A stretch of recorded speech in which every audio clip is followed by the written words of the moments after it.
கோயில்களில் விஷம் நிறைந்த பாம்புகள் இருக்கும் என்று கூறப்பட்ட நிலையில் திடுக்கிடும் மனநிலையுடனே அதிகாரிகள் பொக்கிஷ அறையினை நெருங்கினர். மதியம் 1:28 மணியளவில் பொக்கிஷ அறை திறக்கப்பட்டது.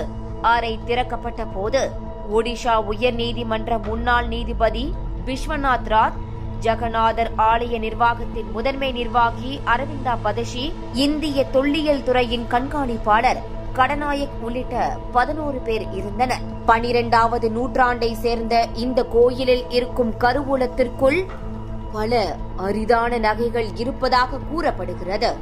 சுத்தமான தங்கம், வெள்ளி மற்றும் வைரம் என சகல நகைகளும் பொக்கிஷ அறைக்குள் பல ஆண்டுகளாக பாதுகாக்கப்படுகிறது. ரத்தன பந்தர் எனப்படும் இந்த பொக்கிஷ அறையில் பிதார் பந்தர் என்ற உட்புற அறையும் பகார் என்ற வெளிப்புற கருவூலமும் உள்ளன.